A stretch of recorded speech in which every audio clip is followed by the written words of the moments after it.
Welcome to our Professional Insights podcast. My name is Laurie Scherrer, and I'm an active member of Dementia Action Alliance. Today, I have the privilege to interview Becky Watson. Becky holds an MBA and is a board-certified music therapist. She is the founder and owner of Music for Wellness from Norfolk, Virginia. She is a former Navy captain who served our country for 25 years in operational logistics. After her Navy retirement, Becky completed multiple training programs in facilitation of drumming, rhythm, keyboard, and a degree in music therapy. Becky creates rhythm-based programs and music therapy services to enhance the quality of life in supporting the health of well-being of older adults living with dementia, care partners, and healthcare professionals. Becky serves on the board of directors for Southern Geriatric Society. She is certified TIPA Snow Positive Approach to Care, consultant, trainer, coach, engagement leader, and provides dementia awareness workshops to care partners and dementia health professionals. She also conducts intergenerational music therapy programs to bridge the generations of preschoolers and adults living with dementia. In November, I had the joy of spending a week on a cruise with Becky and truly had a wonderful time learning all about her music. Becky, thank you for joining our Dementia Action Alliance Professional Insights podcast. You certainly have an impressive background, and I've certainly enjoyed spending time with you before.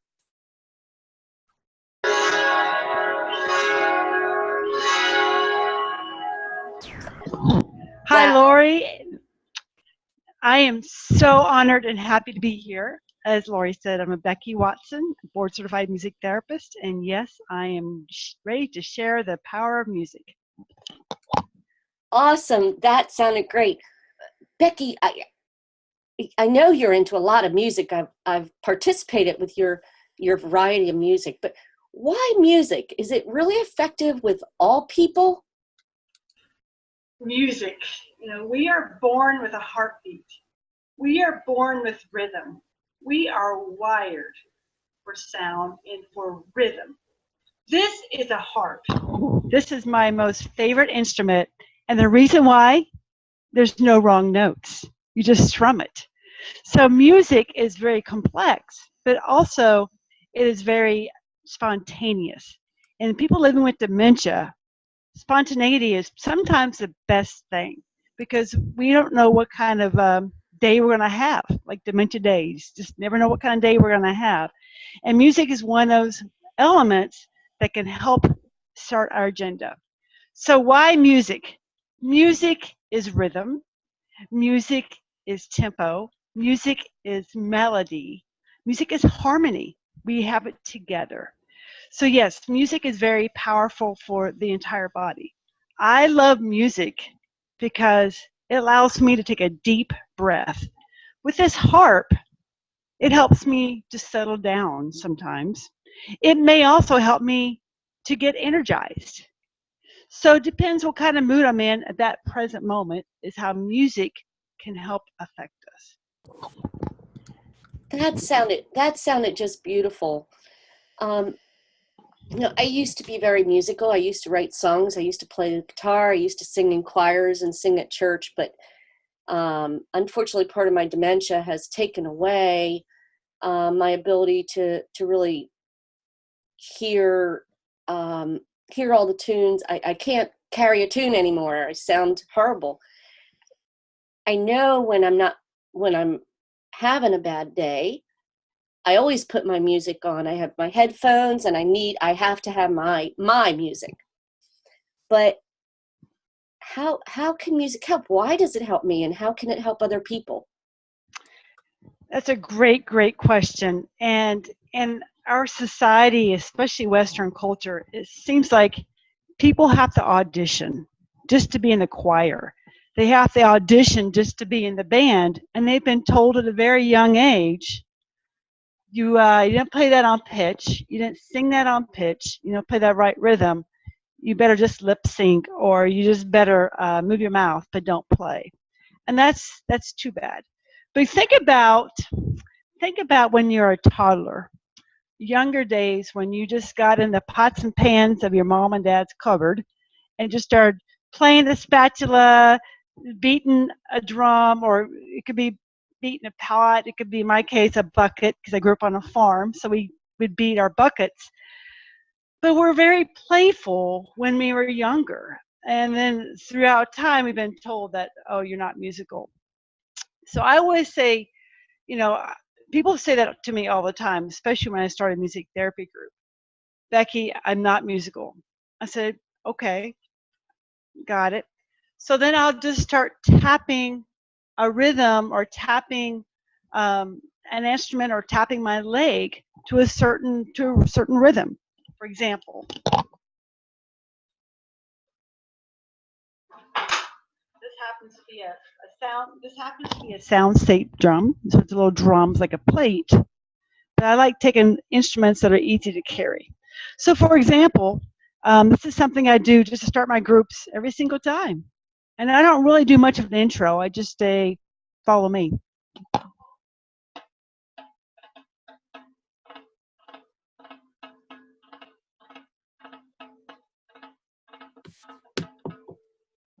I usually play something with a cadence or something that's structure where it's very predictable what rhythm it is. 25 years of my life I spent serving our country in the Navy. And here in Virginia, 27% of our populations are veterans. So I would do a bunch of things, a bunch of my groups, or be with marches or something with a very rhythmic tune. And I will start playing that rhythm. In fact, it happened to me the other day. And I knew a couple of my people in the group were veterans, and they started playing as if they were drummers in the marching band. And we were playing the rhythm to Anchors Away. Aww. And if I would have told him, we're going to sing this song, this is what we're going to do, and you're all going to sing as best you can, everybody would say, no, I'm not musical. I say, okay, but I just start playing. What I started doing, I just tapped that drum I had, I handed him a drum, and spontaneity took over, and he just started tapping his drum. So I always say one thing about rhythm, especially, is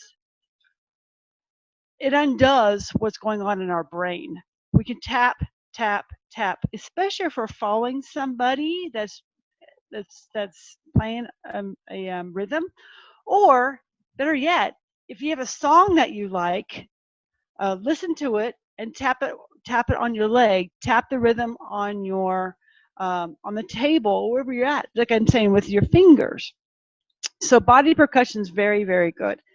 Other thing is humming. I love to hum because I'm going to tell you a secret. I forget lyrics to words all the time, and so my favorite word is either la or hum, but hum it. And you will hum a melody or hum the chorus line of a song. It stays with you the entire day. That's okay. And the best thing I love about music, even though people have been told they're not musical, you're in the present moment. Think about when you're listening to your favorite song. You're there in that present moment. Sometimes you're in the present moment when you listen to a song with, especially a very special song. Especially if I'm listening to a song that I was dating my husband 20 years ago, like, oh yeah, I remember that first kiss, that song that happened to be playing. It takes us right back because there's emotional associations with it. So there's very, very many ways of using music that don't require somebody to be musical, quote unquote musical, because we're all musical. We have a heartbeat. We have a pulse. Those are ways for rhythm, but also we have feeling, and we have way we feel with our heart. And I always tell folks living with dementia, and especially their care partners, don't worry about thinking about it. Just play what you feel. Don't put words to it.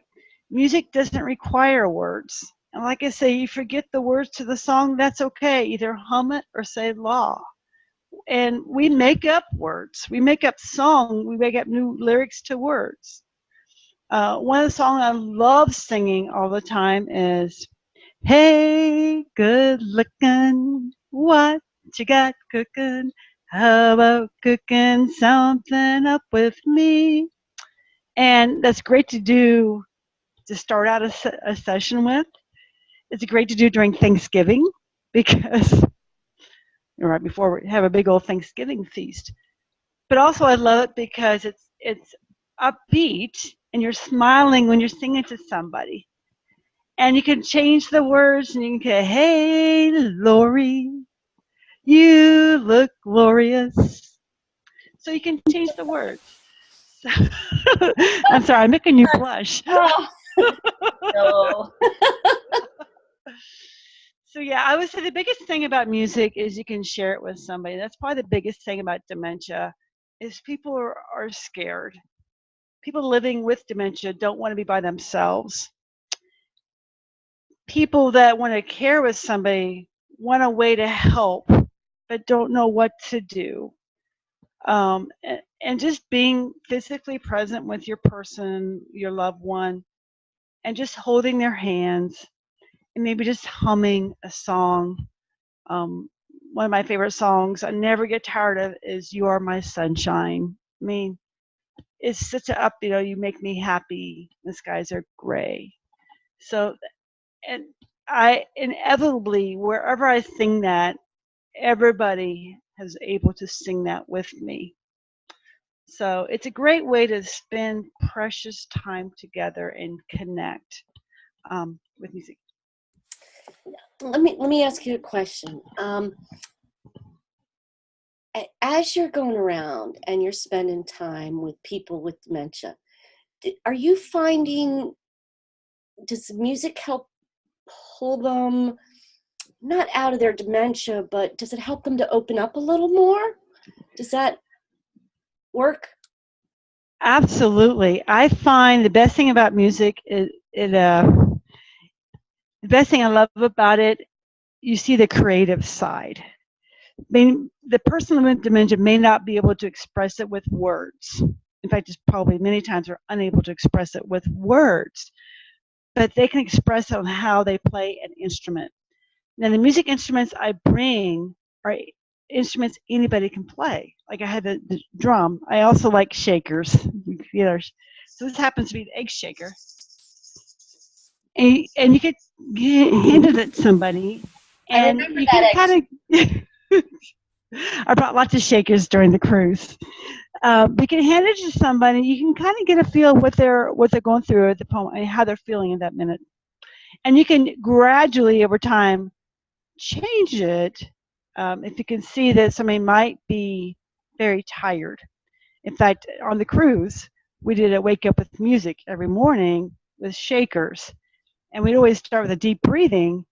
But by the last of the 10 minutes of our little group, we were all energized just because we went from deep breathing to a movement activity and then with shakers. So yes, I always say with music, it is if you're feeling emotional, I always say use music to change your emotion gradually. So I say with music, you can meet them where they're at, where you sense where they are, or they can share with you where they're feeling at that point as far as their mood, and over time, gradually change it. How important is it for, say, me, as my dementia is increasing? I have music I like listening to now, but when I used to go visit my mother-in-law in memory care, I didn't like her music so much at all. They had this 30s and 40s stuff playing. It was like, really? Is it important for me to share my music, and how do I go about doing that so that later my loved ones know? How do I do that?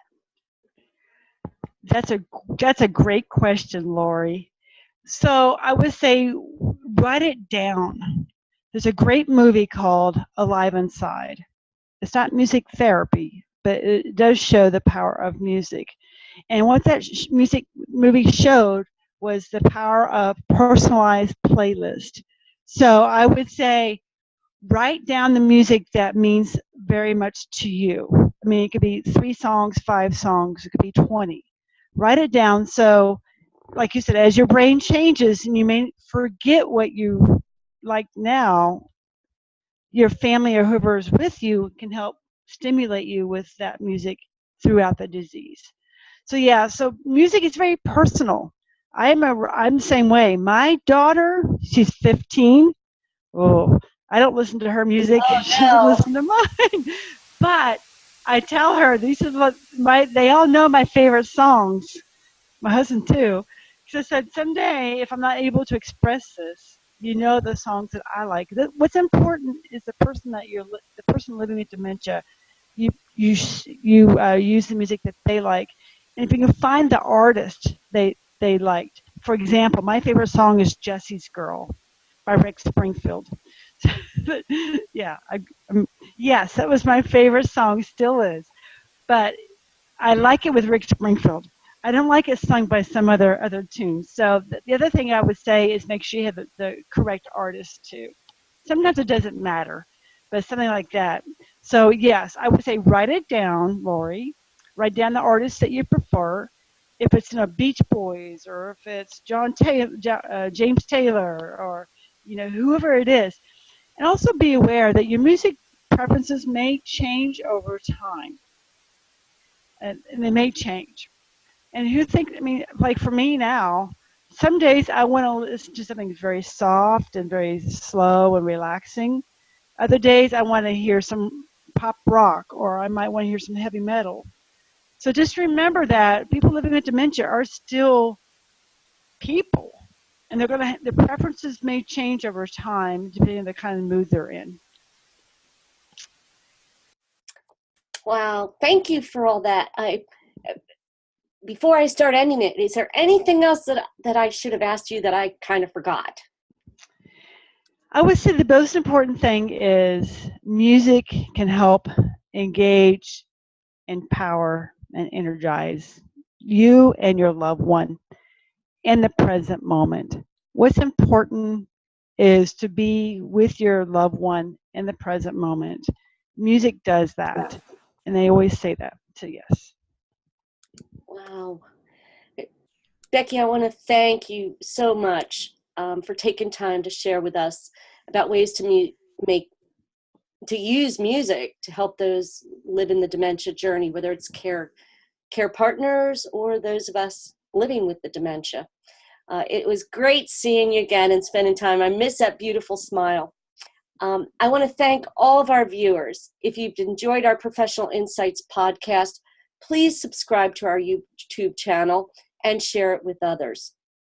Thank you all for joining us, and have a wonderful day. And Becky, let me just say also, thank you for your service. We so much appreciate the time you spent. Thank you, all our viewers. Have a great day. Bye. Bye-bye.